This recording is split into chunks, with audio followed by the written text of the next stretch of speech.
to Flourish podcast, and I'm your host, Raj Anderson, Executive Life Coach and Coach Assessor.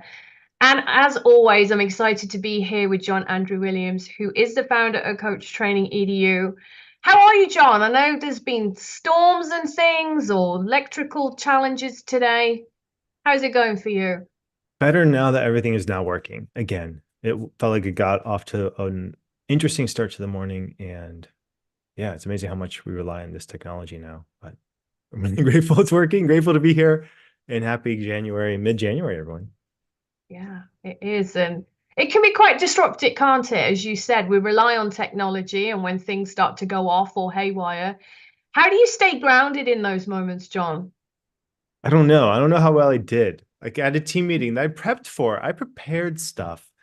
And then it just went, I mean, I could barely get on with the phone. That's how it went. So I don't know. I think part of it is trying to understand, okay, so what does the mission need of me right now? Like, okay, this is this happening, it's happening, here it is. What is, how can I be useful? Is I think a question that I find myself asking a lot in Mhm. situations like this. It's a lovely question. It's a grounding question. It's a question that I think orients away from my personal perspective more towards the larger mission of what we're trying to accomplish. So I love that. How can I be useful? So I know we have some themes and things to talk about. I mentioned last week I was super excited. There's been some fantastic workshops happening from Coach Training EDU, and I went to the Word of the Year one with Hannah, which how was was it? just I heard it was beautiful. amazing. I heard it was amazing.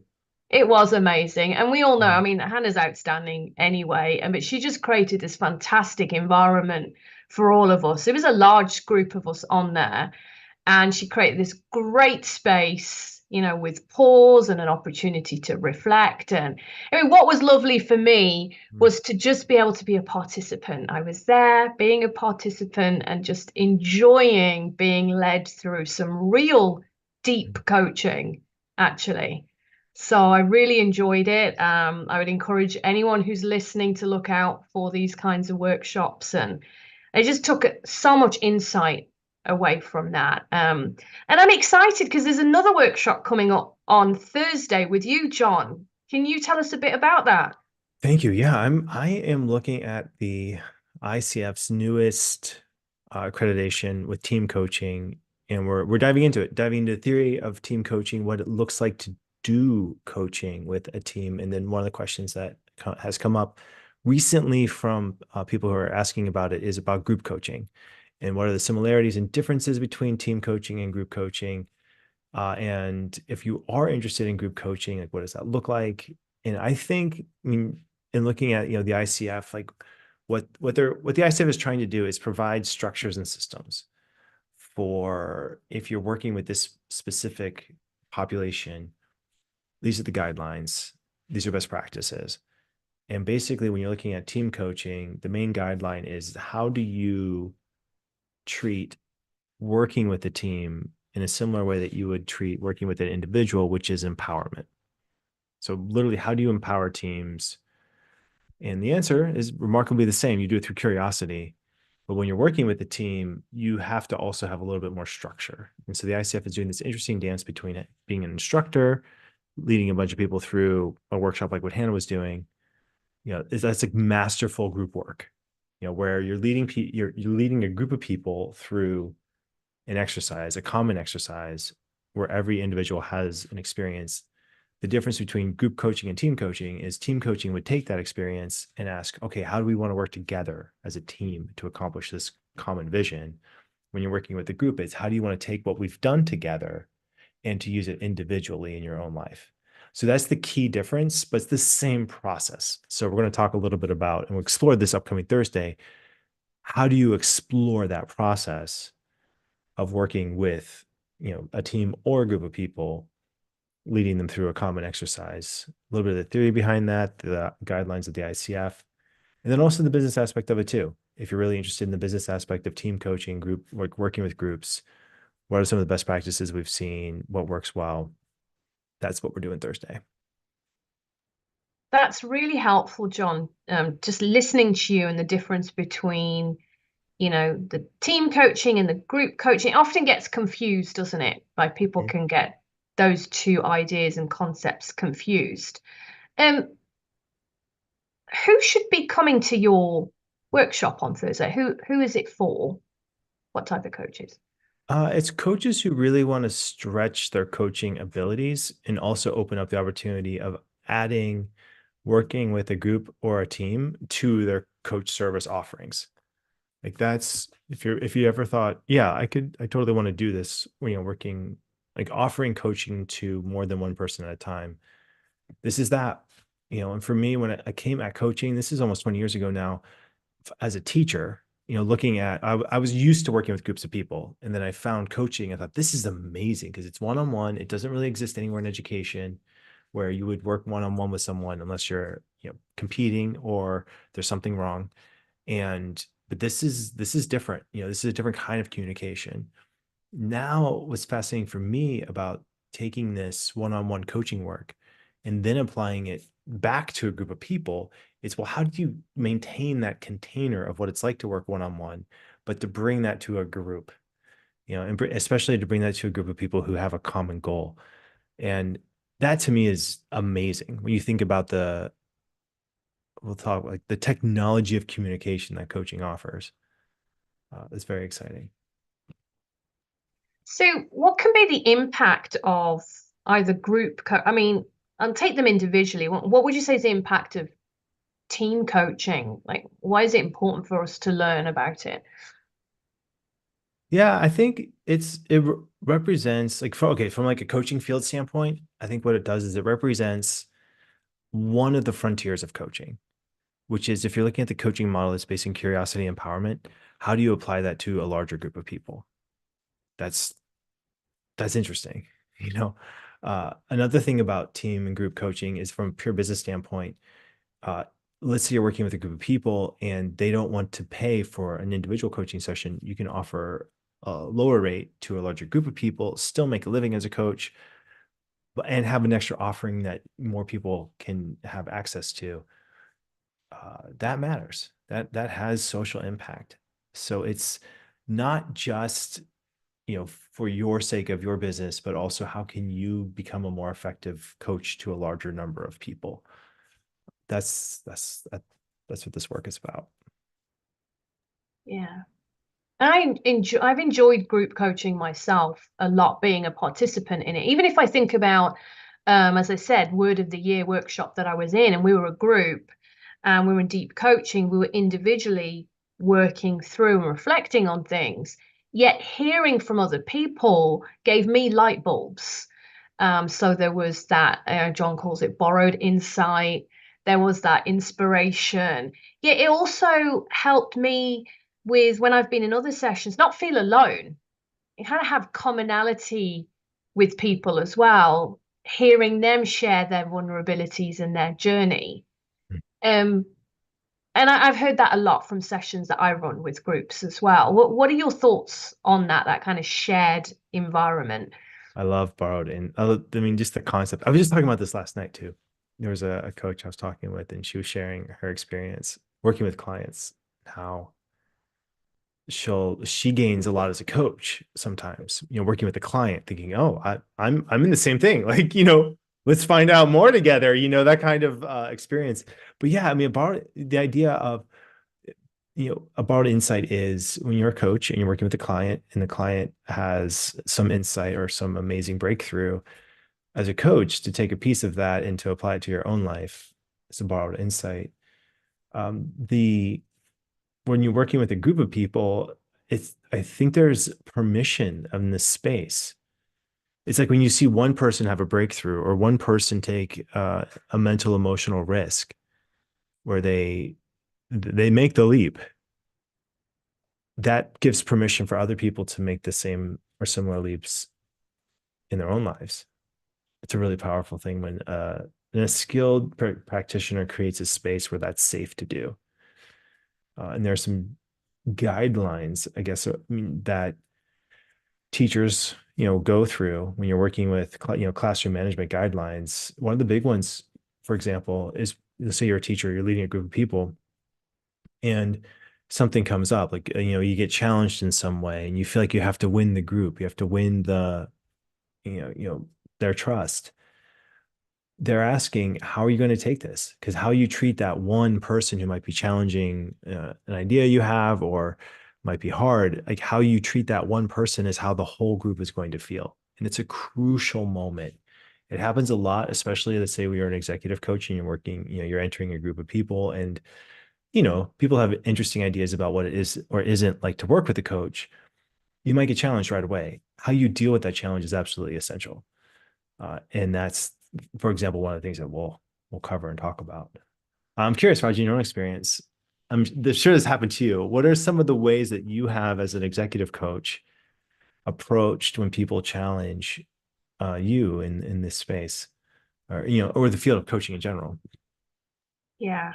I was thinking about that as well because I do a lot of group coaching. I do a lot of one-on-one and a lot of group coaching sessions. So less of the team, more of the group coaching, specific leadership topics. And curiosity is the biggest gift, is asking a curious question back. But also designing the alliance is really important. So if it's a program, a group coaching program that you have created or and I've created and say we run like 6 month or 12 month group coaching programs is making sure that there firstly is an alliance created at the beginning around that growth mindset, safe space, vulnerability, judgment. I open it out so people can add their own. But you do, I mean, it's normal to get people to resist the process in Mhm. in a session. And I quite welcome that actually because it expands my skills and my Right. growth. Otherwise, it gets easy, and I find that I'm not growing. So I do want to encourage anyone who's listening and might be feeling a little bit unsure or underconfident around, I really want to do group coaching, go and check out and listen to John's session and think about the program because it's going to help you build your confidence in that. But I think ask a curious question back. That's what I do in that situation. Get really curious about that resistance or what is it that is bringing them to that point. And I think it's not taking it personally because it's Right. not in that moment about me. It's not about me. It's not about my value add. And the inner critic can get into your head at that moment and think you can start thinking, oh my gosh, am I not adding value? But I think if you go from curiosity, you can release that pressure because it's not about us in that moment. Yeah, I feel like being a teacher or a group leader, like that's huge, is not taking it personal. Like exactly what you're talking about, Raj, is like that inner work of almost welcoming it. Like, yay, here it is. Here's the challenge. Here we go. Like it's now real, everyone. We have everyone's attention. you know, are we playing or what? Like where are we at? And then I think there's an element of when the group feels you like the leader welcome it, like what you're talking about. I feel like everyone like breathes a sigh of relief, like, okay, good. you know, Exactly. Yeah, they're it's not well, taking it personal. It's all gonna be okay, everyone. yeah. Not taking it personal, letting that go, asking those curious questions back. And sometimes I've had resistors, and it might not be, as lovely as it is, you want to ask a learning and being question. um, I invite people in that moment and just say, well, what can we do differently? What would you Mhm. like to see differently? What suggestions do you have? Yeah. And sometimes people don't in that I mean, moment. it's not their job. I mean, sometimes yes, sometimes no. I mean, I love when someone challenges or there's someone in a group who comes up and says, they will, push or see what happens, is to get on their side for a bit and say, yeah, you know, like if they have to be there, like if everyone is there because they have to be there, speak to it. Like, yes, you're here because you've been asked to be here, and not to make whoever did the asking wrong, uh, or but more just to express what is. Like, yeah, this is what's happening right now. We're here. We might as well make the most of it. Uh, or to go into even more to like, okay, so how like what do you want to get out of the next hour? Like, what would really be useful for you? And a lot of this comes into the design of even how this workshop or how the group even comes together. So a lot, like we found, especially like, let's say we do group training at universities. If we ask a few very specific questions about who's going to be there, how people have been told about it, what's the process that they're being picked, like, and have avenues where we can communicate and give people enough of a heads up ahead of time, that solves so many of the hardest challenges later on that come up. It's that little bit of pre-framing, a little bit of helping people know what to expect can go miles in helping that the rest of the program is successful. So, I mean, a lot of it is the setup as well. And then when the challenge does happen with the setup, you have more things to fall back on. Say, oh yeah, remember we told you this. Like this is where it's going to go. This is why we're here. How do you want to use it? Yeah.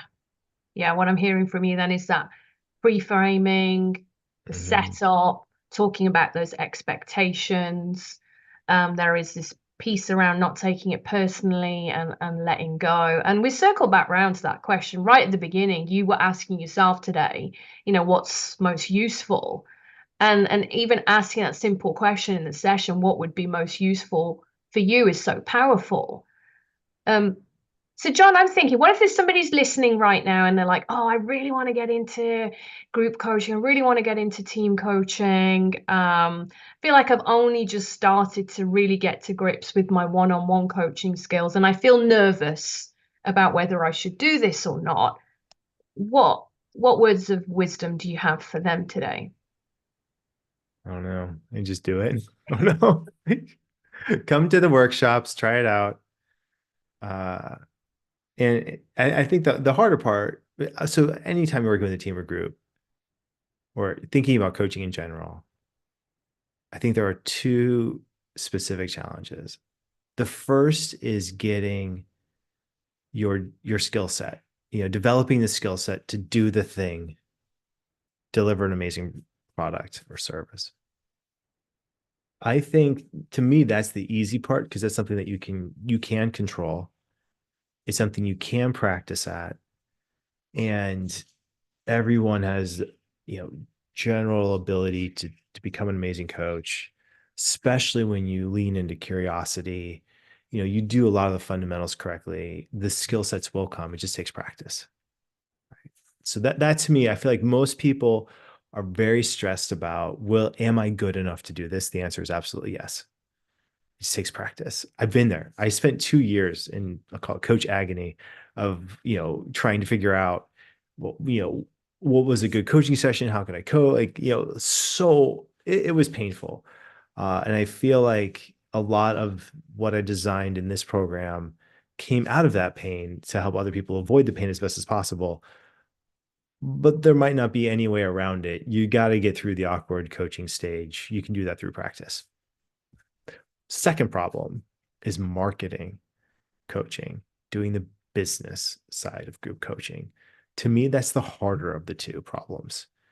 And understanding like what you're really offering in a group coaching session is vital. Like people also want to be connected to other people. They want to make lifelong friends, and coaching in these workshops are opportunities to do that. And so I think understanding the marketing of it, the efficacy, the guidelines that the ICF has, the theories behind it, and all of these kinds of things offer a lot of confidence that enables you to do both of those goals with more confidence. So if you're thinking about, is this for me? Is this not for me? I hope that helps. Like if you feel like you want to offer this as part of your offering, absolutely yes. And there's a credential around it too, which is really sweet. So the ICF does have a credential specifically for team coaching.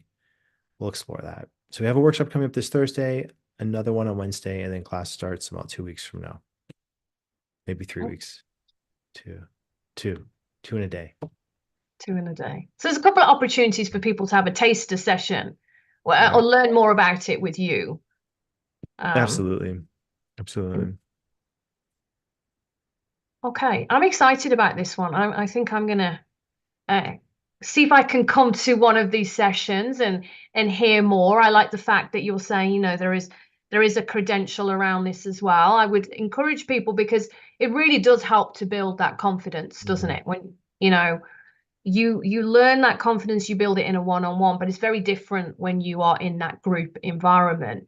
So is there anything else you would add in terms of the team coaching aspect? I suspect there's going to be the themes that go through it in your course, but anything else, John, you would share on differentiators around group coaching and team coaching?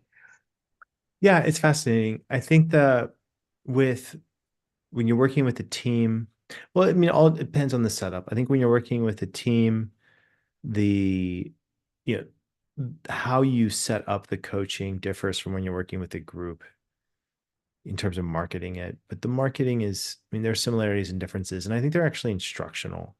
Like that's just a really helpful thing to do when you're looking at two different or two or three different fields, asking, what is the similarities between coaching and therapy? What are the differences between, what are those differences? When you start looking at, two different fields from that standpoint, insights emerge, good things happen. Same with team and group coaching, where you understand the differences, why you would market team coaching this way, but group coaching that way, where their similarities are involved. Yeah, it's just a useful exercise to ask in general. We'll explore that a little bit.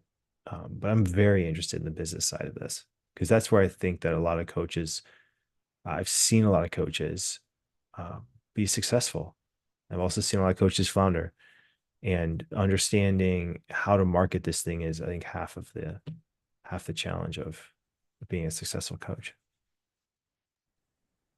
And is that what we can coaches expect to learn some aspects around business in this Oh yeah. program? Yeah. And I'm leading this one all by myself. I haven't led a course all by myself in years.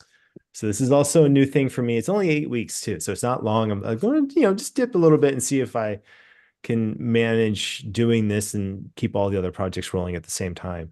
But I'm excited. This is something I've been planning on doing for a while. So psyched to offer it and very, very eager to get this out there. I feel like I'm going to lay down some good demo, some good video for other classes to use in the future, which I may or may not lead. I probably won't lead this again all by myself if I do it. But we'll see. Never know. So final question for you, John. What makes this so important for you to lead and deliver this program? I miss it. When I started, I was really into the coaching. I love coaching. I still do. And then training. I love training. And now I feel like I spend 95% of my time business building. And I love it kind of, but whenever I lead a class or sub a class, I'm just so like, I just feel like, yeah, like the world is going to be okay. Like this is amazing. Like coaching is mind blowing, and it's every time I just feel like this is an amazing thing that we're doing. So I'm excited to get back into that space, and I feel like the business building, website building, marketing things, like I've learned a ton, and I'm very thankful for it. And yeah, now I know a lot about business and some really some hard lessons, some good lessons, but really truly everything has been a useful stepping point to this point here in the furthering of the mission of bringing coaching to more people. I'm very thankful to get to this spot.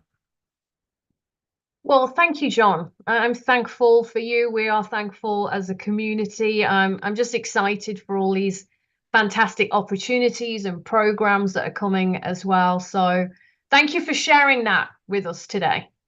Yeah, and thank you, Raj. It's amazing. So this is 99. Yes, we are on our 99th Coaching to Flourish podcast. That's fun. That's a goal. That's a significant milestone. So next week will be our 100th. Yeah. We may or may not have an exciting announcement. So Watch this space, everyone, and thank you for joining us. And thank you again, John and Coach Training EDU for creating this space for me. I never ever thought really that we would get to 100 podcasts together, John, when you invited me in for the opportunity. And look at us now. I know we did it. We did a thing. We did a thing, and it's going to continue to evolve. And I'm very excited for what's to come. Thank you, Raj. It's really fun to do this with you. Thank you. And thank you, everyone. We will see you next week. Cool.